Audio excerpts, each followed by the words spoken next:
Avez-vous déjà ressenti que quelque chose est sur le point d'arriver, sans savoir exactement quoi? Ce n'est pas qu'une simple impression. Il y a des signes partout dans les gros titres, sur les réseaux sociaux, dans les conversations du quotidien. Les guerres se multiplient, les catastrophes naturelles s'intensifient, les valeurs semblent se dissoudre dans l'air. Et la Bible parle de tout cela depuis des millénaires. Le problème, c'est que beaucoup préfèrent croire qu'il ne s'agit que de coïncidences ou d'exagérations religieuses.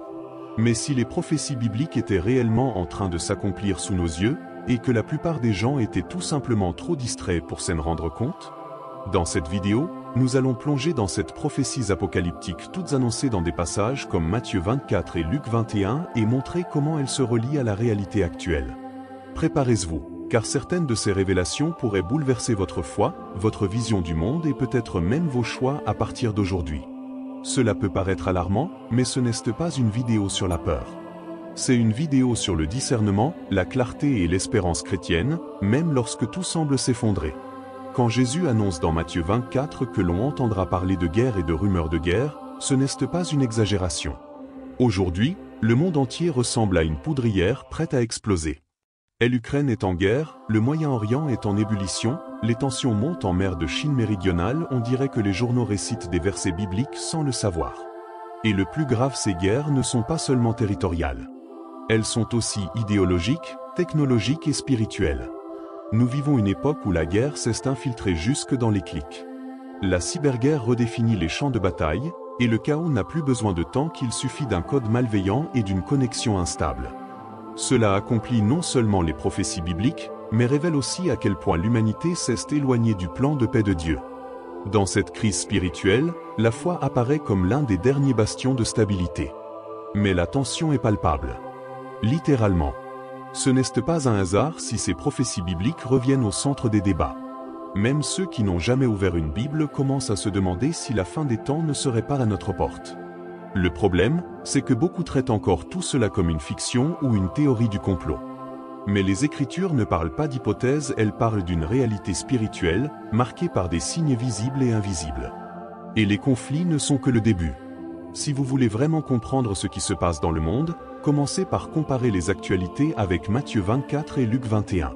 C'est un exercice de foi et de lucidité. Cela peut être inconfortable au début, mais cela ouvre les yeux. Et croyez-moi, celui qui veille ne panique pas. Car pendant que les nations s'effondrent, ceux qui croient aperçoivent l'espérance chrétienne même au cœur de la bataille. Quand Jésus parle de famine et d'épidémie dans Luc 21 et Matthieu 24, il évoque bien plus que des pénuries alimentaires ou des flambées isolées. Il annonçait un effondrement global en chaîne. Aujourd'hui, la faim dans le monde n'est plus un problème lointain réservé à quelques pays oubliés. Elle s'étend silencieusement dans les zones de guerre, les quartiers marginalisés, et même à l'ombre des puissances mondiales.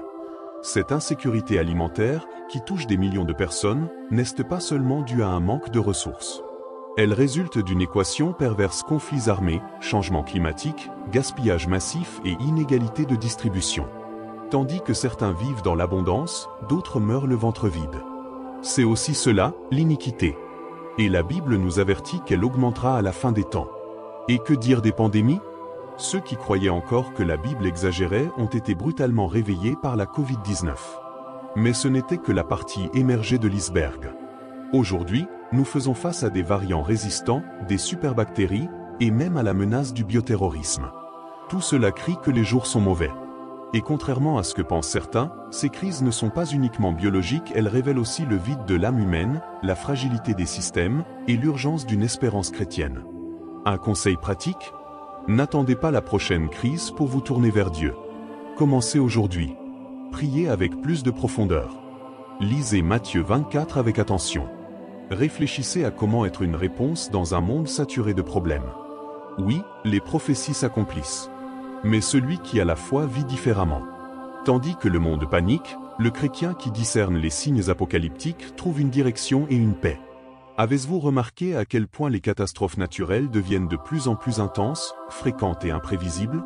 Ce qui était autrefois considéré comme un événement rare apparaît désormais presque chaque semaine dans les journaux. Et si ce n'est pas un signe apocalyptique, alors qu'est-ce que c'est?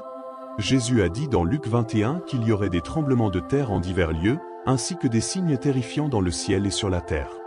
La nature semble crier: Et ceux qui ont une sensibilité spirituelle le ressentent profondément. Il ne s'agit pas seulement de séismes. Aujourd'hui, nous voyons des tsunamis, des éruptions volcaniques, des inondations records, des sécheresses extrêmes et des incendies de forêt qui ravagent des pays entiers.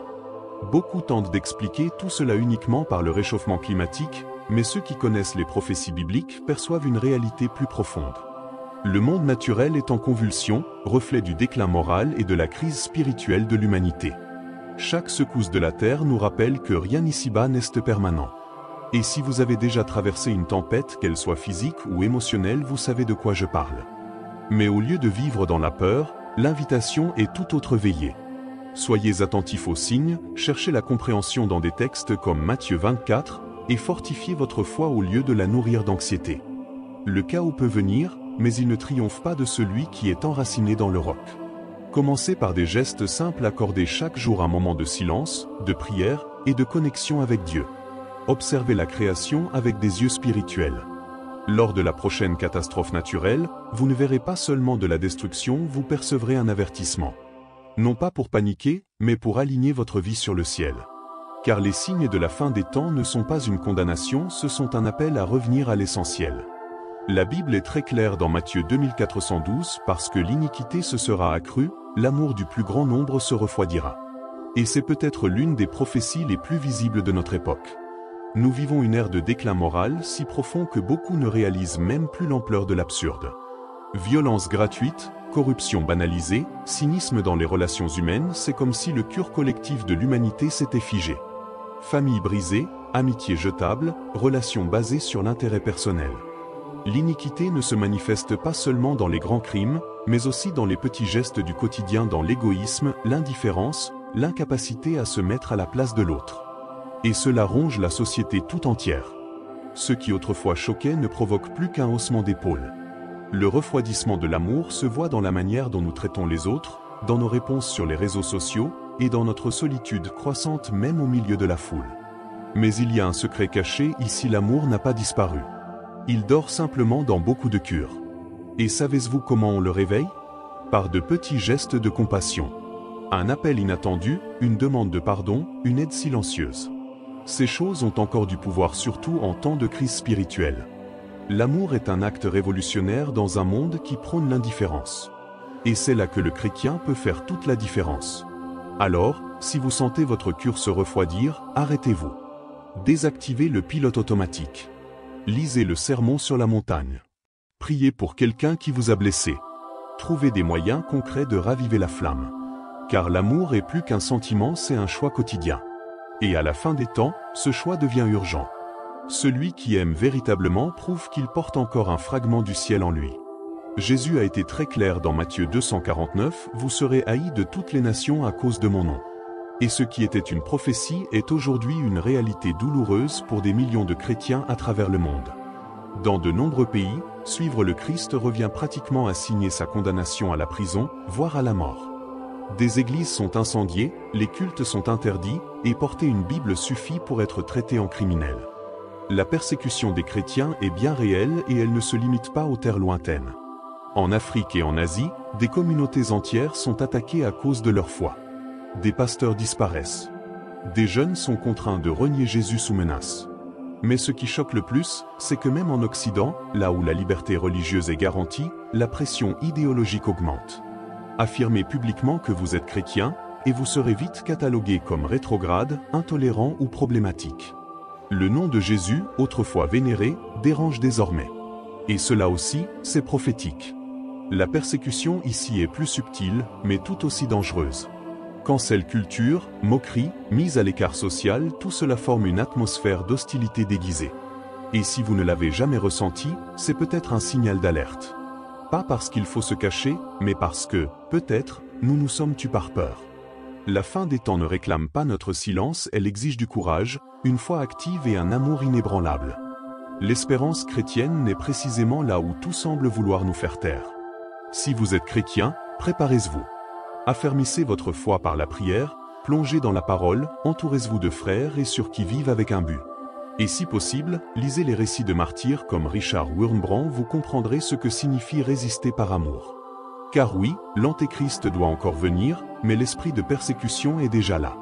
Et face à cela, il faut choisir allons-nous nous cacher ou briller encore plus fort. Il y a un point que Jésus a souligné avec force dans Matthieu 2424, le danger des faux prophètes.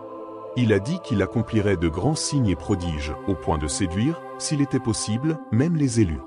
Et aujourd'hui, il suffit d'ouvrir Instagram ou YouTube pour voir une avalanche de prophètes modernes, de gourous spirituels et de leaders charismatiques qui proposent des solutions miracles mais très loin de la vérité biblique. C'est l'ère de la supercherie séduisante, enveloppée d'un langage positif et de promesses de succès.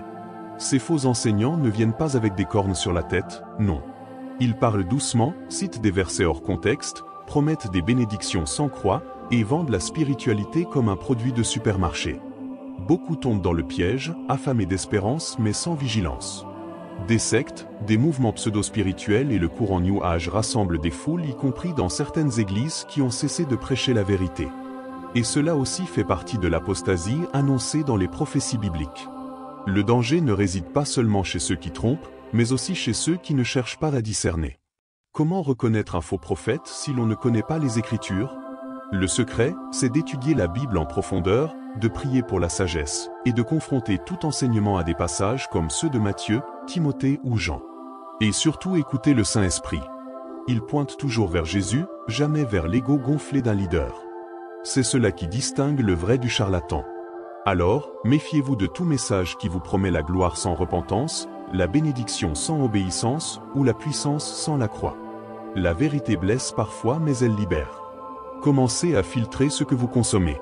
Remettez en question. Lisez. Priez. Car les signes de la fin des temps ne viennent pas seulement de l'extérieur parfois, ils sont dans la chair, dans le podcast ou dans le profil que vous suivez. Celui qui ne veille pas finit par suivre aveuglément quelqu'un qui est déjà perdu. Peu de signes de la fin des temps sont aussi douloureux que celui-ci, voir des personnes qui marchaient autrefois avec foi tout abandonné.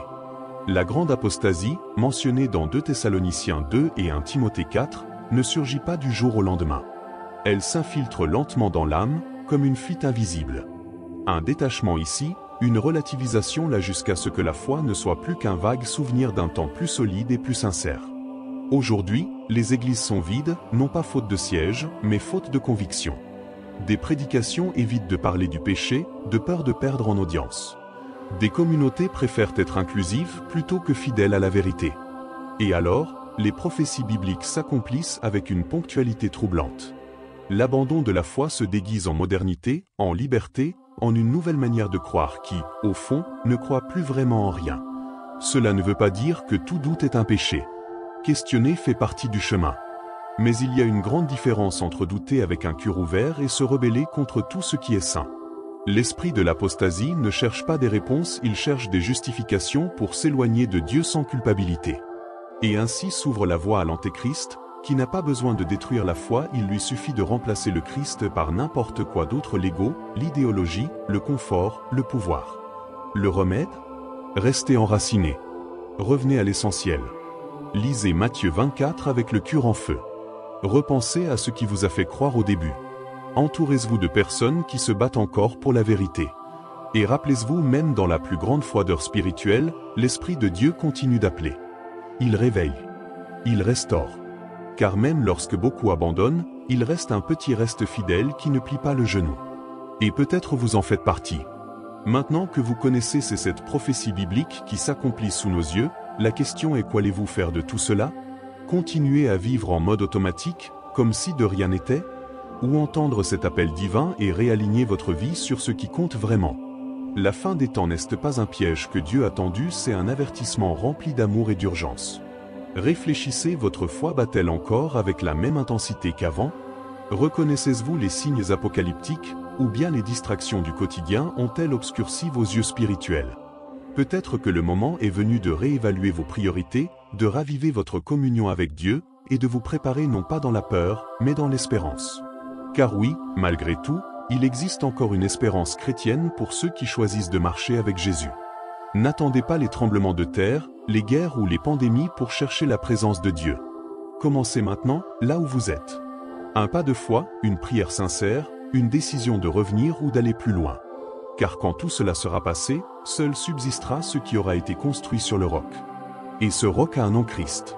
Si ce message vous a touché d'une quelconque manière, abonnez-vous à la chaîne, activez les notifications et partagez-la avec quelqu'un qui a besoin d'entendre cette parole. Il y a encore du temps. Il y a encore de l'espérance. Mais l'heure c'est maintenant.